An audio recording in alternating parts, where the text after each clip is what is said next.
What do you do if you are given a gift of a craft supply that you would not have picked out for yourself? Well, in my case, I was given this little beading loom and I started to experiment and play and discovered it's a lot of fun. In today's video, I'm going to show you how to design and create from start to finish your own loomed bead bracelet. And you don't even need the loom.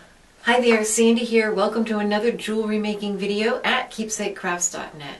This is the little Ricky Beading Loom that I have. There are lots others out there. If you want to learn a little bit more, an overview of bead looms, I'll direct you to my Friday Findings video that I did last week. I'll put a link down below and up in the description box. But this is the one I have, and like I promised, I'll also show you how to do this whole project without a special loom at all. Now you might think when you're going to start a beaded project that you need to start thinking about the beads or the thread or the design, but actually the very first thing that you should consider in a project like this, a loomed bracelet, is the clasp. I know that's surprising, but it's just the way it works. There are some limitations with the looming, but it's also quick and fun and easy. This is one type of clasp that you can use with a bead loom, and I've chosen it because they're very easy. It's a tube slide clasp or a slide tube clasp. You'll find it under different names. But the idea is that it's a tube, and there's a channel here that the threads from your last row of beads will go into, and your last row of beads will go in here, and then you close that little door and you have your clasp. You put one on each end of your bracelet or whatever it is that you're making, and it's finished. This is an assortment of different sizes, which is useful to have because, well, we make our bracelets in different sizes.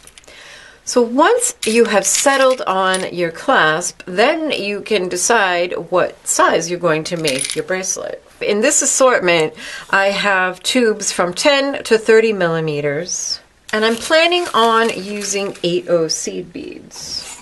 And I want to make a bracelet about 9 beads wide. So what I can do is grab my beads, grab a needle, and slide on 9 beads. And see how wide it is. And if you only had one clasp and not an assortment to choose from, well, this would be really useful to determine. Maybe you want to change the size of beads if you want a particular pattern. 3, 6, 7. So if you used 11/0s instead of 8/0s, then you would have a smaller bracelet, but it would fit the number of rows you want. So let's see what we got here. Here we are, centimeters. So that is just about 20 millimeters. So that will fit one of my clasps just right. So now I can proceed to designing a pattern that is 9 rows. For designing your patterns, you want some graph paper. The size doesn't matter, you just need a grid to work on. This is a little notebook that I got at Dick Blick. It was very inexpensive and something nice to keep on you in case you come up with ideas. This is an idea from a project that I already made, and I'll link to that video. This is another one that I'll link to, a little snowflake pattern. Then I decided to try to design my own pattern because along with that gift of the loom, I was also given these cube beads, which I absolutely adore. I love the colors, and I love the shapes. Yum. And I wanted to design something around them. So I started playing, and I realized very quickly that doing it just in pencil wasn't very satisfying because how can you tell what it's going to look like? So then I switched to colored pencil and decided I didn't like how it looked. Here's another one that I found in a YouTube video, and so I drew it out just to help me follow it because it was kind of complex. And then I started to truly design with my pattern. Here are my 9 rows. First I thought I was going to do 9, then I changed it to 8. Be prepared to use up some paper. That's what this is for. This is for figuring things out because this is the time to figure it out. You can't do it unless you're going to do something completely random. You can't do it while you're doing the weaving. You need to plan it out carefully. or you'll end up wasting a lot of time. So my idea was to have the cube beads in zigzags and have an ombre of other colors of beads on those inner triangles. And I wasn't sure how wide to make these, so this came out wrong. And then I started to get a handle on it, but then I messed it up again. And by the way, if you need a longer design, mine was a short repeat, but I wasn't sure about that. And I just pulled a piece out and used some scrapbooking adhesive to stick it on, and then you can just fold it under. So you can see I had several stops and starts before I finally settled on the pattern that I was happy with that worked. And this is my final pattern. The purple beads represent the cubes, and then I have an ombre of 4 beads, 5 actually, 5 different colors inside that triangle. On one side it'll be blue and greens, and on the other side it'll be purple. So I've got 1, 2, wherever that other one went, oh, 3, 4, and also the white to really give it that kind of glow at the end. So I finally settled on my design. Now keep in mind, 8 O's, 2 of these is approximately 1 of the cubes. So for every one of my squares here, it's actually going to be 2 8 O's. So you can do that. You don't have to just use individual beads, although it does get more confusing, but that's the way I roll. So I used colored pencils to help me design my pattern. And then I planned to, I messed this up royally, which is why big X. Then I realized that for reading the design, for doing the looming, this was going to be very hard to follow. So I assigned each of my beads a letter. I'll show you that in a moment. Went to copy over my chart and messed it up, and that happens. And so I finally got it right here. And if you make a small mistake, whiteout is your friend. There are 1 or 2 squares on here that got some whiteout. But you just kind of take your time and work through it systematically. So I actually have this dotted line, these 2 dotted lines are 2 repeats. It's actually, these sections are both exactly the same, I realized. But it wasn't until I got it written out that became very clear. So now I have my design planned, I have my beads chosen, and I have all of my beads laid out, numbered. C for cube, everything else just has a letter. And I put them in here and then assign them letters on the chart. So we're almost ready to start looming. Also, one thing that's helpful is this could be very dizzying. Let me turn this around so it's not upside down for you and for me. It can be very confusing to follow, so a little sticky note is quite useful. Just right here, so you know exactly where you are. Now that that is all settled, we can turn our attention to getting the loom ready to go. Before you add threads onto your loom, you'll have to decide what you want to use.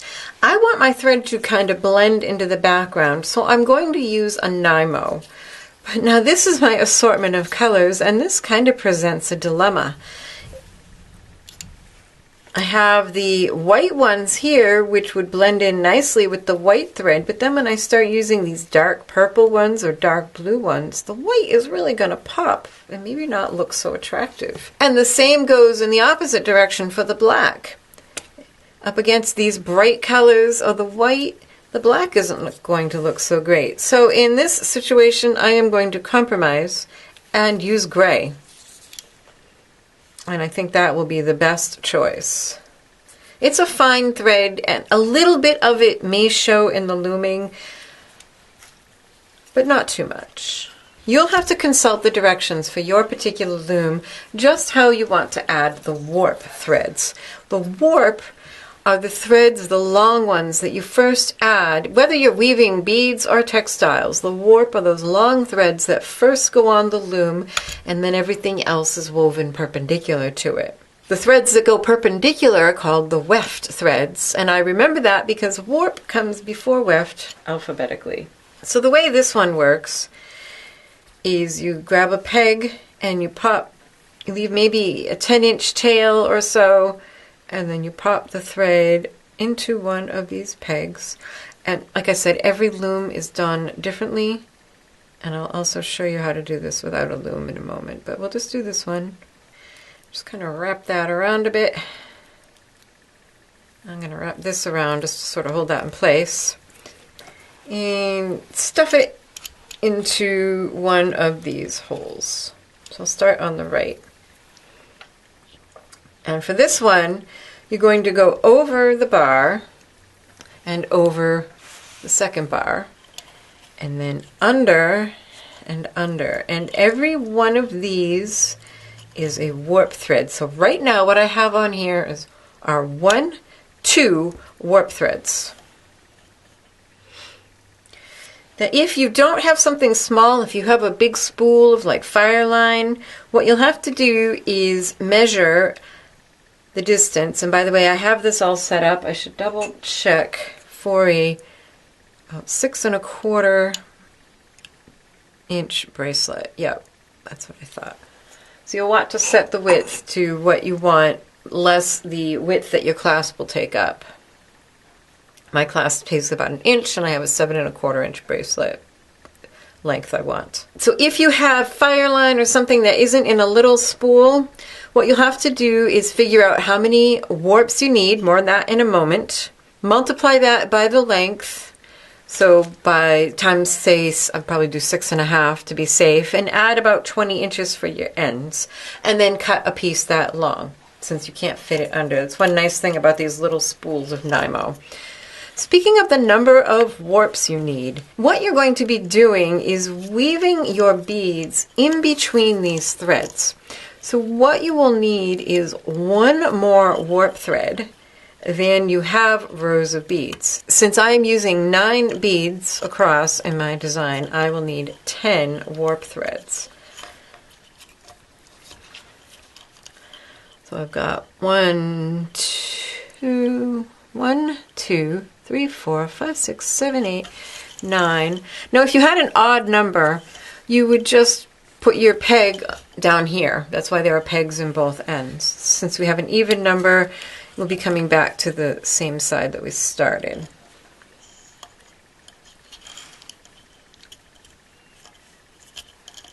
That's 10. Give myself a bit of a tail. One nice thing about this style of loom, the little Ricky and the Rick's Beading Looms, is that you only have these 2 threads, warp threads, to tie off when you're done. With other styles, including the shortcut way without a loom I'm going to show you in a minute, you will have 10 warp threads on each end to tie off, which is just a bit of extra work. So there, I have these pretty taut.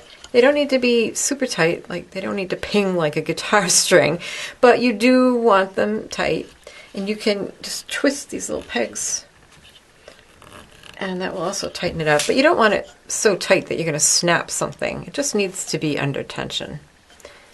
And really, that's all a loom is. Oh, and I goofed here. Can you see this one? See how it's way down there? So on this particular style of loom, even though most of the time when I come back, I'd come under, for that very last one, you have to go over the bar, just so that it sits in the right place. And don't despair if this is a little confusing. I made so many mistakes on my first one that I played with. In fact, I've since, I promised in my Friday Findings video, and I have since taken that apart and rescued the beads for other projects. So you can do that too. Just consider it practice. Now the loom is warped. Let me show you what to do if you don't have a loom but you want to try this. You can use any kind of shallow tray as a board to warp on. And you would do it pretty much the exact same way. Let me do black thread here just so you can see it. I'm just going to hold my end, and I'm going to wrap. Sorry about the noise. Yeesh. Until I have 10 threads. 1, 2, 3, 4, 5, 6, 7, 8, 9. Sorry, 3, 6. Yeah, one more. Oh my gosh, that noise is horrible. Wow. Now I just have my wraps generally wrapped. I'm going to actually take a moment and just position these at about the width that I'm going to want them for my finished project.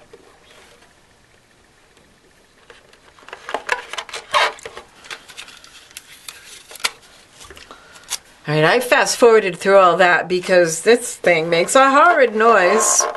Oh. Anyways, I'm going to pull this taut, kind of tape it down, and then you can take a little bit more time and space these just so. And now you can work on this exactly the same way you work on a loom. I've threaded my needle with just a comfortable length of thread, about 1 yard. It's easy to add thread, so don't feel like you need to cut a really long piece. For this loom, the instructions for attaching your needle thread were to actually wind it around another one of these pegs and put it here. But I found elsewhere instructions to just tie it around the leftmost warp, which I think is much, much easier. So I'm just going to tie a square knot. So right over left, left over right, and we'll finish that end later. Now we can get to our beads. Here is my bead tray. This is another tip that I saw. It was from Kate Richborg, and I thought it was a fantastic idea. She suggests starting in the middle of your design.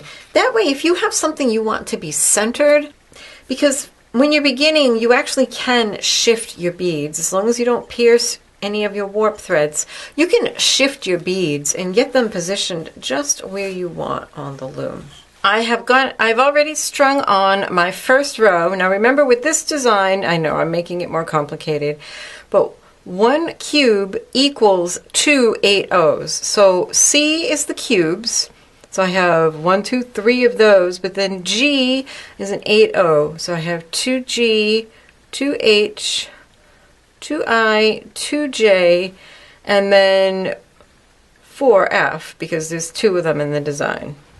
To help you with your first few rows, you can use a little card to help hold the warp threads in position. These actually need to be a little bit wider.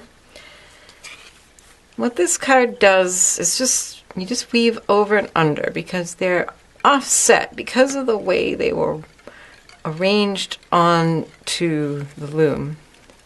They're offset a bit and can be a little unwieldy. So this tool, you just weave it under the ones that are underneath to lift them up, and it helps kind of hold them all in a straight row. Now I'm going to bring my thread with my beads under the loom and bring this thread right up against these warp threads. And what you want to do is each repeat of your pattern on your grid, if you picture these lines of the grid each as a single thread, that's basically what those lines represent, and you want your beads to be in their proper slot. So these 2 rightmost white beads, or F's, would be in between the 2 rightmost threads, because, well, they stand for 1, remember. So that's pretty good. It's not a bad start. For the first row, you may not be able to go across in one clean sweep. So I've got, these ones are in their right place. I've got 2 in between those 2 threads, 2 in between those 2. Now when you go through, I'm pressing up from underneath with my finger, and I'm also scraping the inside, the upper edge of the inside of the bead hole with my needle, because what I don't want to do is pierce, there we go, my warp threads or that other weft thread that's underneath. So we got some of those on, that's good. They're all in their right spots. So now let's see if we can get the next 2. Let's see if I can move this over just a little. Spread that out a bit more. That's one disadvantage to this little loom, is that you can only go so wide. So if you're interested in weaving bigger projects, oh now look, those just all, see, they just all popped in. Isn't that lovely? Thank you. Anyways, what I was saying, if you want to do bigger projects, you might want to consider a bigger loom, but you might just practice on the board like I showed you and see if you like doing it. And don't judge it by having to get these first few rows. There, that first row is established, and you can kind of use the card, and if you need to tighten it up, pull the thread on this side and then pull from here. You don't have to pull it super tight. Okay, now we can take our sticky note and move down to the next row. The needle and thread goes under the loom. Now we have B, which is 8 O's, so that's 2 of them. And let's see, last 2. And just like before, slide them all down until they're snug up against that far edge. Put your finger underneath and press. And see that? Even the second row, and I'm going to turn that one, it's got a chip. So we'll just turn that. I suppose it's going to show on one side or the other. Huh? There. Even the second row. Sometimes the second row can still be ornery, but this one behaved pretty well. So then now we go over. So the idea is that you have your warp threads sandwiched in between one weft thread going left to right, under, and going right to left, over, or you can reverse those if you are lefty. You can go from your non-dominant towards your dominant, and I think I may want to switch to a longer needle so I can do this all in one pass. I do remember to scrape your needle against the top of the bead holes. Because see, right now, I can move this wherever I want on the warp threads because I haven't pierced anything, any of the threads. I've just gone through the bead hole. So underneath, and the next line, and that's it. Once you get a few rows, you could probably take this card out. You won't need it anymore. Everything will just pop into place, and you just keep beading away. Okay, so I've got my next row strung on. And oh, I think that is going to be pretty. So I'm going to keep beading, and I will come back when I need to tie on a new thread and show you how easy it is to do that step. So I've gotten a portion of this woven. I'm really loving the way this pattern looks. By the way, did you guys catch my computational error? I bet you did. You're probably way ahead of me with that. So here I am going on talking about making my design 9 beads wide, so that'll be 20 millimeters. And what do? I double them, right? So this is not 20 millimeters wide. It is closer to 40 millimeters. And of course, the widest of the clasps that I got is 30 millimeters. Silly me. Thank goodness for Amazon Prime. I have a clasp coming. I will show you how to do these, but yeah, more on that. Anyways, I've already tied on another thread, so so far I've used about 2 yards of thread in this. And by the way, just a word about tension. When you're working on something that has different size beads, whereas these, even added up, tend to be just a little bit bigger than 2 of the 8 O's. You can't like try to crunch all this together because see, it's not going to be even. So you want to be mindful of that. Allow that space to be there. As long as it's even along the length, it'll be fine. And you can also do what I'm doing here, and it kind of feels nice. Take your fingers and run it along these and just get them evened out. I'm leaving this space up here to weave because I need to see what my clasp looks like before I finish this. I have some ideas, but anyhow. So finishing off and adding new threads. Well, you kind of do them both the exact same way. I have seen so many different schools of thought on this. I'm kind of doing my own hybrid. You can do whatever works for you. So what I'm doing is I'm just going to start a few rows above. I want to come out here. So I'm going to start a few rows up and maybe go through a few beads. Now, one school of thought that I saw just had you weaving in and out a whole bunch of times. And that was it. No knots or anything.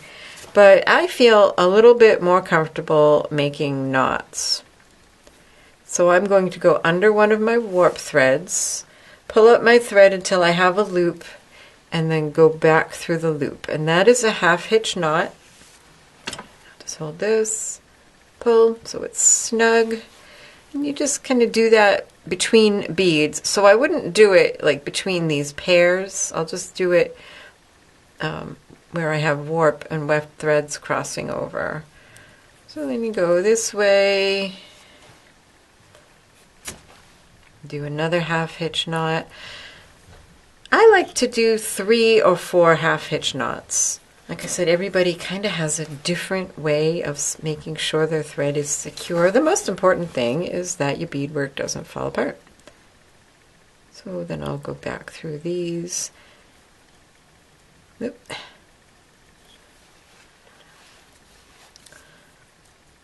And down this way.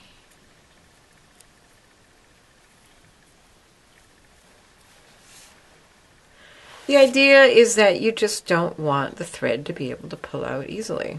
So by zigzagging it and having it knotted around your warp thread, that thread should not be going anywhere. So I think I'll go, I may be overdoing it a bit much here. I don't know. Is it possible? You just to be too secure? I'm really glad I chose this gray thread for this project, as it is doing just what I had hoped, that it is simply disappearing into the background. And do be careful when you're doing this also. I'm mostly trying to focus my weaving in of ends around these cube beads because the thread is better hidden in there. But I'll show you. I'm going to go here for these. And what I don't want to do, stop that, is pull too tightly, because see, then that'll pull it closer to that one than I want it to be. Remember that space I said to let be there. And now I'll just come out of these and then carry on weaving until I get to the other end and my clasp arrives. And by the way, here is an end, the end that I wove in here. I got myself a thread burner. I'm going to have to learn a little bit more about this because I've seen at least 4 different ways that people use a thread burner. So I'll probably do a Friday findings on that. You just hit the button and it gets hot like instantly. This is nylon thread, so it melts it. You just hit the button and bang, it's melted away. That's that. But I am going to look more into this because I think that there's probably good and better ways of using it. I've finished my bead weaving for this bracelet, but as I mentioned, it's wider than anticipated. Not going to fit the 20 millimeter or even the 30 millimeter tube slide clasp. And this is a really good example of why, well, but beyond calculation errors, you really want to have your clasp chosen to begin with. So when I realized that I had made the error, I hopped onto Amazon and ordered this, which is a pretty cool magnetic clasp. Oh, pretty strong. They pop together like that. It's got a nice deep channel, which would fit 8 O's. It wouldn't fit the cubes, but it would fit 8 O's, and there's a particular way of finishing the ends that you could then glue it into these channels and have your bracelet clasp. However, because I didn't have this when I started, I didn't account for the fact that this only adds 3/4 of an inch to the bracelet. So if I were to use this, my bracelet would end up being too small. This is an argument for why you really need to start with the clasp for these kinds of projects. What I'm going to end up doing with this is finishing it with some faux leather. And in another video, I'll show you some alternate ways of finishing these kinds of bracelets with this kind of a glue-in clasp and also with the faux leather. That will be for another day. For now, I wanted to show you this bracelet I finished, which truly is 9 beads across and will nicely work with a 20mm tube slide as previously planned. This is just a slightly modified version of the other pattern, and I will have these patterns for download. You'll be able to find them in the description box below. So this one you'll have to finish a little bit differently because you have all of these threads. Once you're done, you're just going to grab a pair of scissors and cut on the back. A little scary, a little exciting. Now we need to finish these off. And there are different ways of doing it. Again, it depends on the kind of finish you're going to have for your bracelet. Of course, you don't have to just make bracelets with these. You could make pendants. There are lots of different things, but a bracelet is the most common and the easiest to start with. So we're going to simply finish these with square knots. I'm going to grab the first 2 and do right over left, left over right. I'm doing it this way because these threads, in fact, this entire last row of beads is going to be hidden inside that tube that will be the clasp. So you can have little knots and it will be just fine. I'm going to repeat all the way across, tying all of these pairs into square knots. I happen to have an even number of threads here, so this works out nicely. But if you have an odd number, when you get to the last pair and you have one extra left, just take one of the threads from the one beside it and go ahead and tie that into a knot. Don't pull these too tight so that you distort this last row of beads. Repeat on the other end, but before you do that, you might want to kind of just run your fingers down the whole thing and kind of smooth it out. If the tension has gone a little wonky, just go ahead and smooth it out so that it's nice and supple and drapey and even. And repeat, tying the square knots on the other end. Once you've tied all your knots, add a little drop of glue to each of the knots. If I had it, I would prefer to use a thinner viscosity glue for jewelry like Hypo Cement or Super New Glue, but I'm just using some super glue gel here and it will do the job. I just have this on a bit of paper to protect my work surface. I'm also pulling on these so that as they dry, the knots are above the beads and not anywhere where they might end up being visible. While that's drying, let me show you what I've done with my clasps. I ordered this lovely assortment, which is fantastic. However, they're all in silver, which really doesn't go well with this particular design at all. So I came in with some vintage patinas, which are permanent on metal, and painted them. I tried a blue one, red one, gold. I finally settled on this one, which is aged bronze, which I think will look very nice. And I just painted this very carefully. I held that little clasp in a pair of Hemostats, which worked really well, and used a very small brush for miniatures, being careful not to get any paint inside that slot, because otherwise that would make the slot too small and it wouldn't work. So if you have findings that aren't quite what you need, there are ways to alter them so they'll work for your purposes. Okay, that glue should be all dry, and I'm just going to give these threads a little bit of a trim.